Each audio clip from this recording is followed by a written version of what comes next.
Muhammadi Raman Singh, son. Mr. Ali Anwar Ansari, 5 minutes to you, please. Confined to that time allotted to you.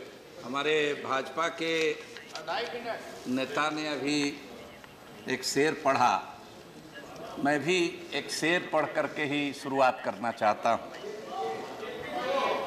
और उस शेर से पहले आप सभापति मत बन जाइए। उस शेर से पहले एक फिल्मी गीत है कि तुम्ही ने दर्द दिया है, तुम ही दवा दोगे। लेकिन तुम ही दवा दोगे, आप तो इतने बेवफा हैं कि आपसे वफा की उम्मीद करना भी बेवकूफ़ी है, इसलिए वो भी उम्मीद नहीं है। अब मैं शेर पढ़ता हूं सर। हाँ, डिस्टर्ब मत कीजिए। कि आप तो तुम तो जीने की, तुम तो दवा मरने की देते हो और दुआ जीने की करते हो। क्या मजाक है कि आप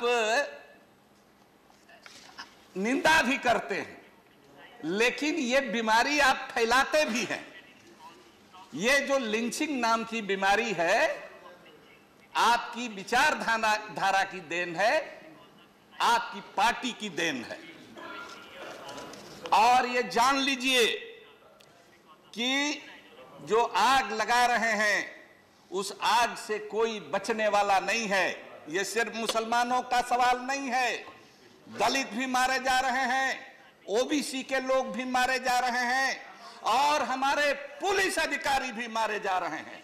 मैं तो कहना चाहता हूं कि लिंचिंग की जो घटनाएं हो रही हैं, कश्मीर में हमारा एक पुलिस का अधिकारी जो नमाजियों की हिफाजत के लिए गया था, उस पर भी हमले हुए और वो मारा गया। और मैं कहना चाहता हूं कि आप भी बचने वाले नहीं हैं, मीडिया के लोग भी बचने वाले नहीं हैं, हम मेंबर पार्लियामेंट जनप्रतिनिधि भी बचने वाले नहीं हैं। ये संक्रामक बीमारी की तरह से देश में ये लिंचिंग की घटनाएं बढ़ रही हैं। इसको मेहरबानी करके बढ़ावा मत दीजिए। ये कोई एक राज्य का मामला नहीं है, ये कोई कानून और व्यवस्था का भी मामला नहीं है। ये मामला इतना खतरनाक है कि इस देश की एकता और अखंडता को, इसकी जमहूरियत को, इसके संविधान को ताश नाश कर देगा। आप जिस रास्ते पर बढ़ रहे हैं, देश को अराजकता की ओर धकेलना चाहते हैं, देश को एक गृह युद्ध की कगार पर आपने खड़ा कर दिया है। इसलिए भाइयों, महोदय, मैं कहना चाहता हूं कि मैं मेवात में गया था और मेवातियों, 10,000 मेवातियों के साथ हम लोग 2 तारीख को, पिछले महीने, इसी महीने 2 तारीख को हम लोगों ने यहां जंतर मंतर पर मजमा भी लगाया था। आप जुनैद के घर भी मैं गया था। आप मेवात के इतिहास को जानते हैं, दीवारों पर नारा लिखते हैं, बाबर की औलादो भारत छोड़ो। जानते हैं मेवात का इतिहास, मेवातियों का इतिहास।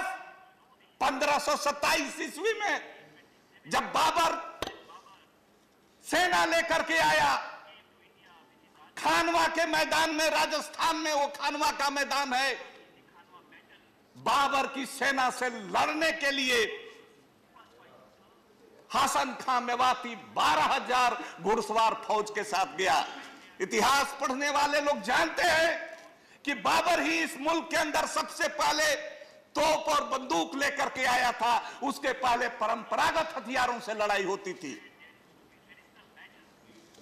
12,000 सैनिक, हुब्बुल वतनी का, देशभक्ति का, भारत के इतिहास में ऐसी कोई मिसाल नहीं मिलती है। एक दिन में 15 मार्च को खानवा के मैदान में 12,000 मेवाती मुसलमान सिपाही मारे जाते हैं अपने सरदार हसन खां मेवाती के साथ। उन मेवातियों को आप बिरयानी में आप बीफ खोज रहे हैं, घर घर में हंडिया और तसला उखाड़ करके देख रहे हैं। उनका सारा रोजगार आपने, जितने मेवातियों को आपने टारगेट किया है, मेवातियों जितना गोपालन मेवाती करते हैं उतना कोई गैर मुस्लिम भी गोपालन नहीं करता। उनके सामने मैं गया था। सबसे बड़ा संकट है कि वो अब गाय नहीं पालन करना चाहते हैं। राजस्थान में जाके के अलवर में कुछ मुसलमानों ने ले जाकर के कलेक्टरी में कहा अपनी सैकड़ों गायों को ले जाकर के इसको रखिए, ये हमारे जान का जंजाल बन गया है, ये हमारे जानवर। कलेक्टर ने हाथ जोड़कर, आप ही का कलेक्टर है, आप ही की हुकूमत है, हाथ जोड़ करके कहा कि मेहरबानी करके ले जाओ, इतनी गायों को हम कहां रख सकते। महोदय, मैं हरियाणा में गया, मैं झारखंड में गया था।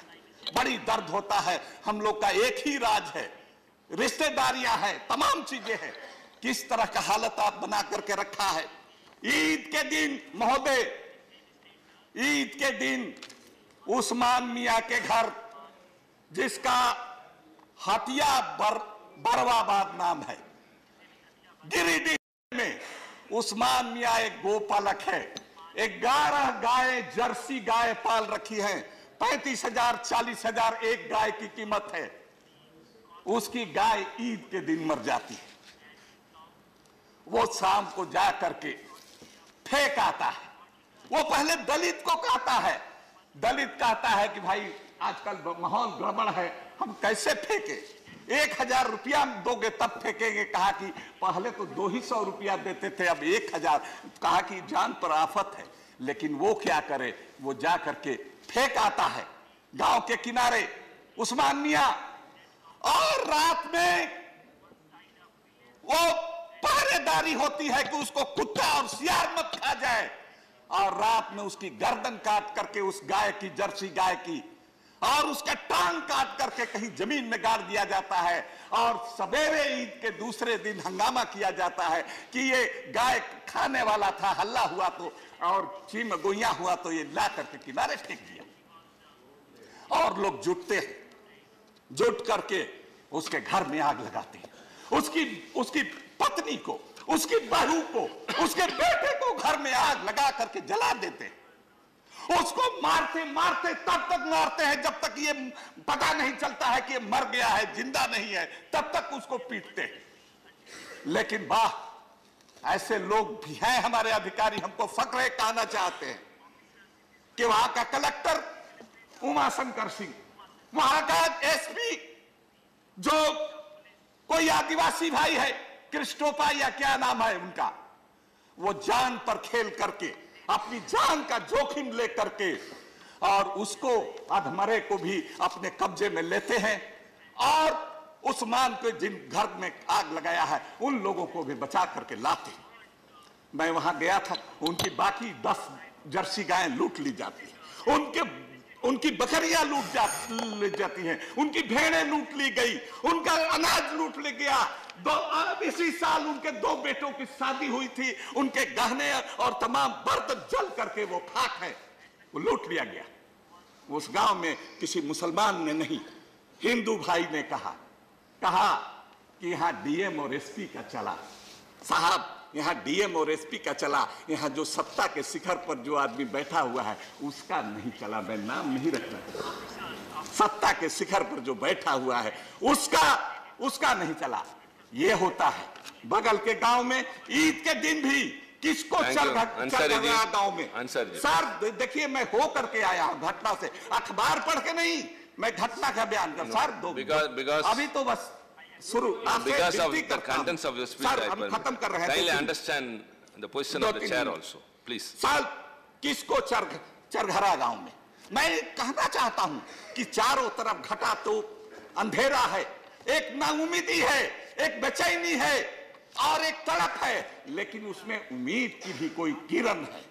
वो कलेक्टर और एसपी ने बचाया, ये उम्मीद की किरण है। हमको तो डर लगता है इस हाउस में हमने नाम रख दिया, कहीं वही हालत नहीं हो जो कि बुलंदशहर से बहराइच जो आदमी हुड़दंगियों को पकड़ता है, शायद वो महिला अफसर है, उसका ट्रांसफर हो जाता है या उसको बाद में सजा दी जाती है। इस तरह की घटना नहीं हो, ये कहते हुए भी डर लगता है। उसी तरह से मैं महोदय मैं कहना चाहता हूं कि ईद किसको चरघरा गांव में भी वहां भी दंगा फसाद कराने की कोशिश की गई। ईद के दिन नमाज 10:30 बजे हुई। सभी जानते हैं, हिंदू भाई भी जानते हैं कि आज से 9 बजे तक का समय होता है आखिरी नमाज का। 10:30 बजे नमाज हुई, वहां के दलित भाई खड़े हो गए। कोई चौधरी नाम का मुखिया का, पूर्व मुखिया का पति है, वो खड़ा हो गया। अब पूरा दलित का गांव खड़ा हो गया और कहा कि हम लोग हजारों साल से इस गांव में रहते हैं, ईद के दिन कोई मुसलमान गाय नहीं काटेगा। वहां गाय का वो पूंछ, किसी चमड़े का आप पूंछ ला करके नदी के किनारे रख देते हैं गांव के बाहर, वहां बच जाता है। ये एक उम्मीद की ये किरण भी है। सब जगह यही नहीं है। दो और सर, दो चीज, दो सेकंड, 2 मिनट। एक मैं कहना चाहता हूं, देखिए गिरिडीह से 15 किलोमीटर दूर बैंगाबाद चौक है। बैंगाबाद चौक गिरिडीह से, वहां एक ले जा रहे थे गाड़ी में, कुछ गायों को लोग ले जा रहे थे और इन हुड़दंगियों ने, तथाकथित गोरक्षकों ने उनको घेरा और मारना शुरू किया। उन लोगों ने कहा कि अरे बदमाश, हम भी हिंदू हैं, और अपना नाम बताया। और तब गांव के अगल बगल के हिंदू भाई भी लाठी लेकर के निकले और खूब अच्छी से उनकी मरम्मत की। ये भी दीवार पर लिखी इबारत है। कोई हम हिंसा के लिए नहीं कह रहे हैं कि उनकी पिटाई उन लोगों ने की, अच्छी बात की, लेकिन हम ये कह रहे हैं कि आप अगर नहीं रोकोगे तो इस तरह की घटनाएं होंगी, इस तरह की घटनाएं बढ़ेंगी। You wanted 3 minutes and you spoke 11 minutes. Nothing more will go on record. 2 minutes. No, this is unfair. 2 minutes. Unfair. No. I added your name. It was not. You see, this is very unfair. I am sorry. Sir, you asked for 3 minutes. And so I included. Now you spoke 11 minutes and you are not talking. I want to control the house. No. सिर्फ law and order का बीमारी है। No, please. Ravati Raman Singh, Sri K.K. Rajesh. सत्ता में है। No, nothing will go on record. Sri K.K. Rajesh. What is this? You should also cooperate. Thank you, Honorable Deputy Chairman, sir.